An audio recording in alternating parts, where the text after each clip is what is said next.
भारत माता की, भारत माता की, वंदे वंदे, सियापति रामचंद्र की, पवन सुत हनुमान की, उमापति महादेव की, भाई सब संतन की, सनातन धर्म की, गौ माता की, भारत माता की, छत्रपति शिवाजी महाराज की जय भवानी, जय भवानी, जय जय जय जय जय भवानी, जय जय जय जय शिवाजी, जय जय जय जय शिवाजी। अमित भाई, वेजलपुर में दम है भैया।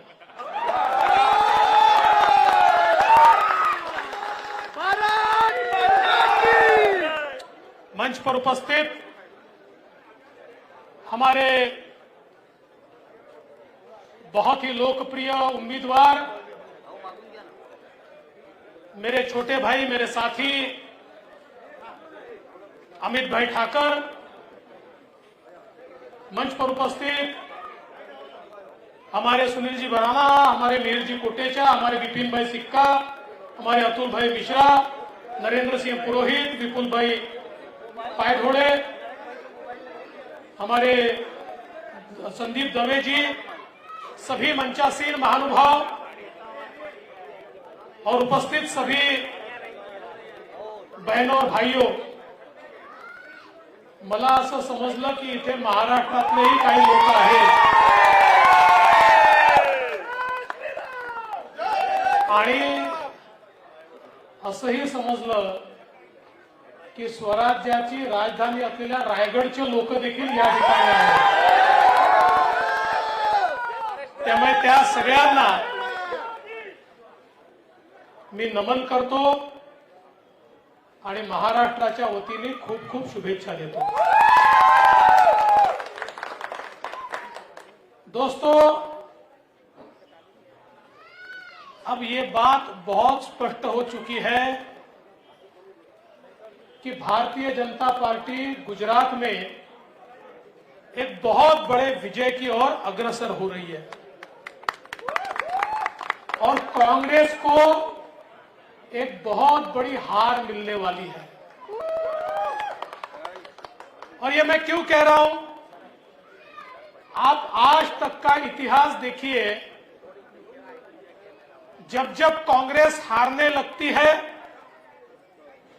जब जब मोदी जी के विकास के मॉडल के खिलाफ उनके पास कोई योजना नहीं होती, कोई नीति नहीं होती, कोई नेता नहीं होता, तो फिर कांग्रेसी क्या शुरू करते हैं, मोदी जी को गाली देना शुरू करते हैं। और फिर एक बार वही नीति कांग्रेस ने शुरू कर दी जब कांग्रेस को अपनी हार देखने को मिलने लगी और जब उनके ध्यान में आया कि अब भारतीय जनता पार्टी एक अप्रत्याशित विजय की ओर जा रही है, तो कांग्रेस के अध्यक्ष मोदी जी की तुलना रावण से करते हैं। अरे शर्म करो भाई, शर्म करो।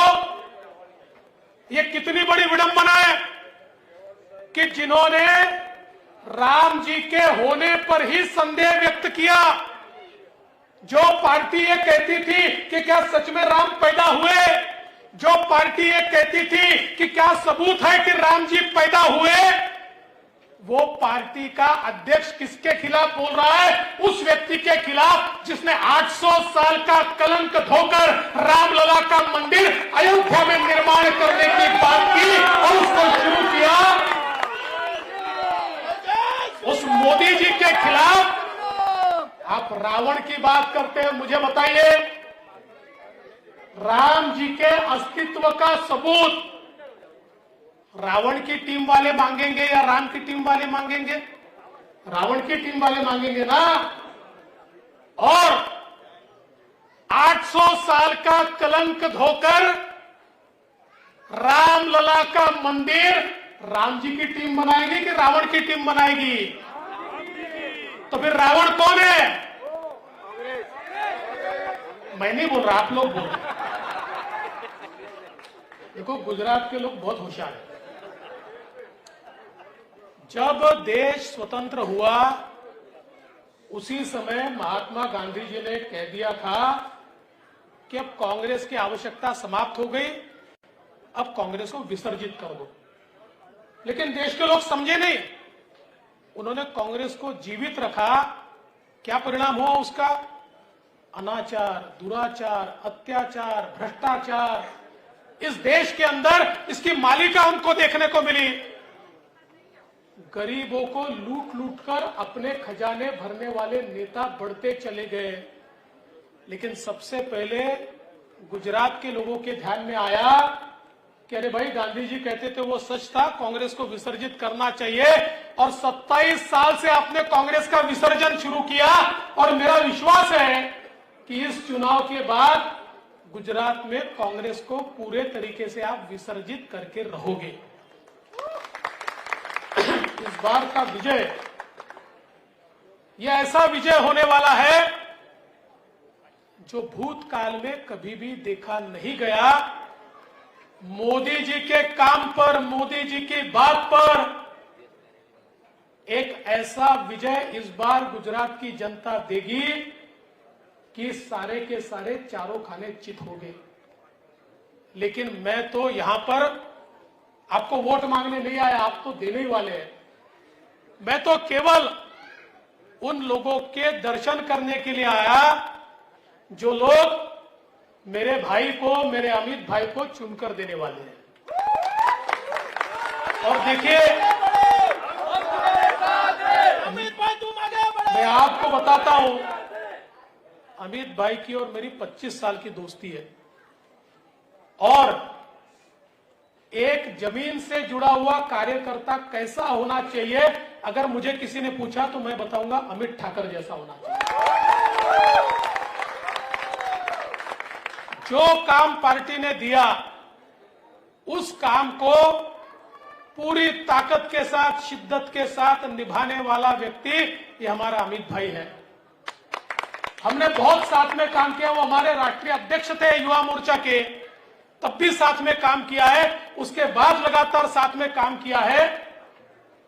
और एक सफल संगठक तो वो रहे हैं, संगठन में एक सफलता से उन्होंने काम किया है। लेकिन अब एक नई पारी उनकी शुरू हो रही है और अब वो संगठन से सीधे विधानसभा में जाने वाले धारा सभ्य बनने वाले हैं। और मैं आज आपको गारंटी से बोलता हूं, 5 साल बाद वापस जब यहां आऊंगा तो गुजरात के जो 5 धारा सभ्य पहले होंगे उसमें हमारे अमित भाई का नाम होगा। क्योंकि ये उनकी क्षमता है। मैं आपको कह रहा हूं, बहुत नसीब से इतने अच्छे नेता मिलते हैं, आपको मिला है। और निश्चित रूप से मोदी जी का जो सपना है वो गुजरात में सफल करने वाली जो टीम होगी, वो टीम हमारे अमित भाई उसके एक मेंबर है और आगे भी रहेंगे। इसलिए मैं तो आपको ये निवेदन करने आया हूं कि भैया, आप जीता कर तो देने वाले हो, लेकिन एक रिकॉर्ड जीत दीजिए, एक ऐसी जीत दीजिए कि जो पूरे गुजरात के ध्यान में आए कि वेजलपुर वालों ने अमित भाई को वोट दिए तो ऐसे दनादन दिए, ऐसे दनादन दिए, ऐसे दनादन दिए कि एक रिकॉर्ड बना। और ये रिकॉर्ड आपको बनाना, बनाएंगे? हाथ ऊपर करके बोलिए, बनाएंगे? तो फिर मैं आपको कहता हूं, आप रिकॉर्ड बनाइए और उसके बाद अमित भाई की जीत का जो सत्कार होगा, आप नहीं भी बुलाएंगे तो मैं यहां पर आऊंगा और उनका विजय का जो सत्कार होगा उसमें मैं स्वयं आकर उनको हार पहनाऊंगा। आपकी ओर से मैं उनका स्वागत करूंगा। दोस्तों, आज ज्यादा लंबा भाषण देना नहीं है, अभी 2-3 जगह और भी जाना है, लेकिन इतना ही कहता हूं, हम सारे खुशनसीब हैं कि मोदी जी जैसा नेता हमको मिला। आज जिस प्रकार से देश की दशा और दिशा दोनों मोदी जी ने बदली है, आज लगातार पिछले 6, 7, 8 सालों से दुनिया के सर्वाधिक लोकप्रिय नेता के रूप में मोदी जी को देखा जाता है। और जिस प्रकार से दुनिया में मोदी जी ने भारत की साख बनाई है, हम सबने देखा। अब दुनिया की पंचायत में अमेरिका भी बोलता है, रशिया भी बोलता है, जर्मनी भी बोलता है, जापान भी बोलता है कि दुनिया को दिशा कोई दे सकता है तो भारत के प्रधानमंत्री नरेंद्र मोदी जी दे सकते हैं। तो ऐसा एक देव दुर्लभ इस प्रकार का नेता हमें जब प्राप्त हुआ है तो गुजरात का भी एक फर्ज बनता है कि उसके पीछे चट्टान की तरह गुजरात खड़ा हो। और मेरा विश्वास है बिल्कुल आपने जो भी किया है, ये भी विक्ट्री का एक ऐसा भी होगा कि सारे रिकॉर्ड टूटेंगे और एक नई सरकार, रिकॉर्ड तोड़ सरकार यहां पर बनेगी। और फिर मोदी जी को गाली देने वालों को गुजरात ऐसा जवाब देगा कि जब हमारी मत पेटी से मत निकलेंगे, इलेक्ट्रॉनिक वोटिंग मशीन से मत निकलेंगे, तो केवल कमल ही कमल खिला हुआ दिखेगा। इतना ही मैं आपसे निवेदन करता हूं। फिर एक बार अमित भाई को बहुत बहुत शुभकामनाएं देता हूं और अपने शब्दों को विराम देता हूं। जय हिंद, जय भारत।